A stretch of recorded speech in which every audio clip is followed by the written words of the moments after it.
गई, कोई पूजन की थाली तुम्हारे हाथ में है और पूजन की थाली में से मालूम पड़े कोई सामान गिर गया नीचे, समझ लो कि पितृ का दोष है। और चौथे नंबर पर पितरों का दोष का वर्णन किया गया, घर में जितने सदस्य रह रहे हैं अगर वो किसी न किसी रूप में एक दूसरे पर चिढ़कर बोल रहे हैं, क्रोध कर कर बोल रहे हैं। प्रश्न बहुत छोटा सा है, पत्नी ने कुछ कहा उसका उत्तर पति ने चिढ़कर दिया, पति ने कुछ कहा पत्नी ने चिढ़कर उत्तर दिया, बच्चों ने कुछ कहा माँ बाप ने चिढ़कर उत्तर दिया, माँ बाप कुछ बोले बच्चे चिढ़कर उत्तर दिए, समझ लेना कि कहीं ना कहीं पितरों का दोष। तो भगवान पितृदेव ने अपने दामाद से, भगवान देवाधिदेव महादेव से कहा कि संसार सागर में हो सकता है कि संसार सागर में मनुष्य रहता है, मानव रहता है और उससे गलतियां हो जाती है। तो पितृदोष अगर संसार के लोगों को लगे तो हमारा एक निवेदन है, आप जाते जाते वर दीजिए कि ये पितरों की शांति आपकी आराधना से पूर्ण हो जाए। बस इतना वर दे। भगवान देवाधिदेव महादेव एकदम मौन। पार्वती जी ने शिव जी से कहा, आप हमारे नाना जी को वर नहीं देंगे? आप हमारे नाना नानी को वर नहीं देंगे? इन पितरों को, पितरानी को आप वर नहीं देंगे? शिव जी ने वर दिया मां पार्वती जी के नाना जी को और अपने नाना ससुर को।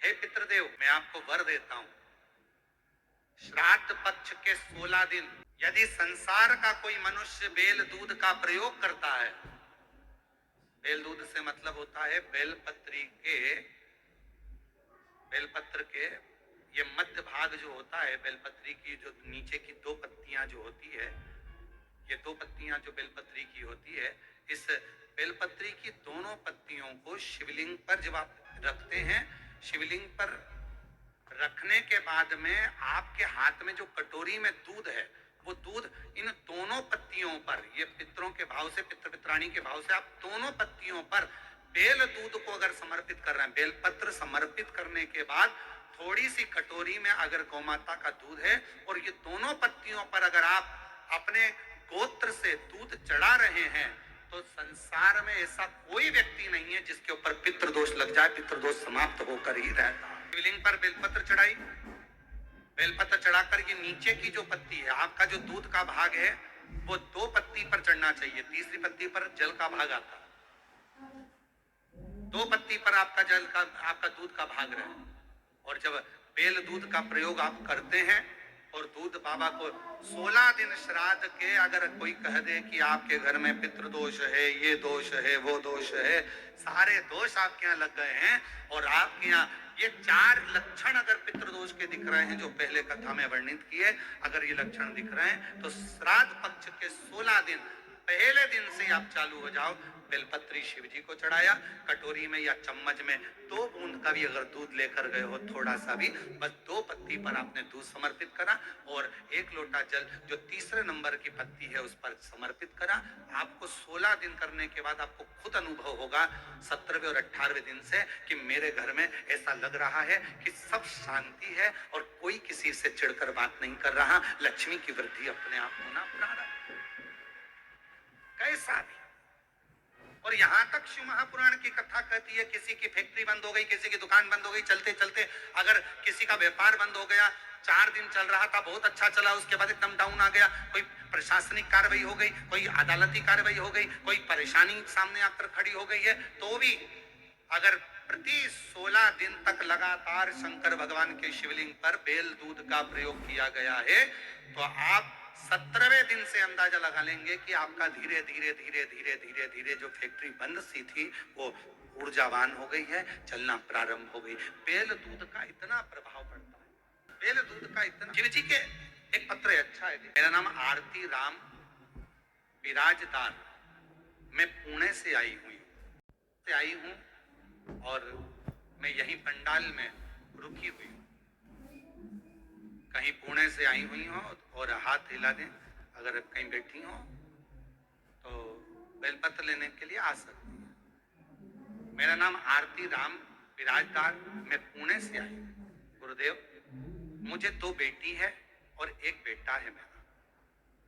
बस गुरुजी, एक ही परेशानी थी कि मेरी बेटी दोनों जन्म से न सुन सकती हैं न बोल सकती हैं। मेरी दोनों बेटियां ना सुन सकती हैं ना बोल सकती हैं, दोनों की ना वाणी है ना श्रवण शक्ति। गुरुदेव, पुणे के मुंबई के सारे डॉक्टरों से इलाज करवाया, पर डॉक्टरों का कहना था ये ना बोल सकेगी ना दोनों सुन सकेगी। मेरे 3 बच्चे हैं, 2 बेटी 1 बेटा, दोनों बेटियां ना तो सुन सकती हैं ना बोल सकती। तब गुरुजी इलाज करा करा कर थक गए। तब किसी ने कहा कि सियोर वाला महाराज कथा कहता है, उसने अपनी कथा में कोई उपाय बताएगा, वो तुम सुनना करना। मैंने आपका प्रदोष वाला उपाय करा, 1 लोटा जल लेकर मंदिर जाना प्रारंभ करा और बेटियों को वो जल पिलाना प्रारंभ करा। सीहोर पहुंची, वहां से कंकर शंकर की पूजन कर कर लेकर आई और आज मैं बाबा को धन्यवाद देने के लिए आई हूँ कि मेरी दोनों बेटियों की वाणी भी आ गई और श्रवण शक्ति भी आ गई। मैं बाबा को प्रणाम कर, मेरी दोनों बेटियां आज बोलने भी लगी हैं, सुनने भी लगी हैं। बाबा गुरुदेव, मेरे भोले बाबा की कृपा ऐसी हुई कि मेरी दोनों बेटियां आज, पत्र को आप लोग पढ़ते हो, एलईडी पर पढ़ रहे हो कि नहीं पढ़ रहे हो? दिख रहा है पत्र? अरे बोलो तो, एलईडी पे दिख रहा है कि नहीं दिख रहा है? दिख रहा है। गुरुदेव, भोले बाबा की कृपा से आज मेरी दोनों बेटियों की आज सुनने आ रहा है और बाबा की कृपा, शिव जी की कृपा उन पर हुई। ये शिव तत्व में सियोर वाला महाराज कुछ नहीं करा, इसमें करा किसने? आपके विश्वास ने। और आप जो लगनता से भगवान शिव की आराधना कर रहे हो, आप जो लगनता से भगवान शंकर की पूजन कर रहे हो, अर्चना कर रहे हो, विश्वास के साथ शिव को जो जल समर्पित कर रहे हो, विश्वास के साथ जो शंकर को भज रहे हो, ये उसका प्रताप है। इसमें सियोर वाला महाराज कुछ नहीं कर। शंभु शरणे पड़ी मांगू घड़ी रे,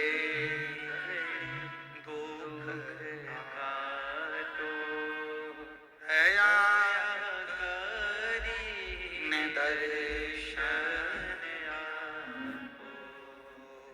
शंभु शरणे पड़ी मांगू घड़ी रे घड़ी, दुख काटो दया करीने दर्शन आपो। शिव शिव है। उन्हें हाथ जोड़कर कहा, भगवान देवती देव महादेव भगवान शिव जी से प्रार्थना करी, निवेदन। संसार का मनुष्य, दुनिया के लोग कहें कि ये पितृ दोष है, पर उस दोष से आपकी पूजन आराधना से वो दोष मुक्त हो जाए। श्राद्ध पक्ष के 16 दिन नियम से धारण करो। और मेरा उन बेटियों से भी निवेदन है, उन माताओं से भी निवेदन, हम हमेशा अपनी कथा में एक बात कहते हैं, आज फिर कहते हैं, कथा में आने से पहले भी हम शिव जी से प्रार्थना करते हैं और कथा की व्यासपीठ से भी प्रार्थना करते हैं और यहाँ से जाने के बाद भी प्रार्थना करते हैं।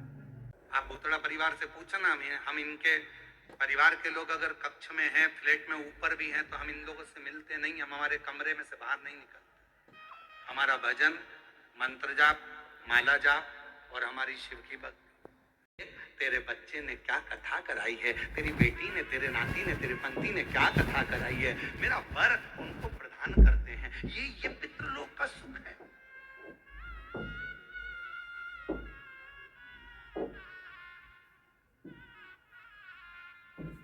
ये कथा तो चल रही है यहाँ हैदराबाद में। जब इसके बाद में जो कथा है वो 1 तारीख से 7 तारीख तक सीहोर की जो हमारी गादी की कथा होती है वो होगी।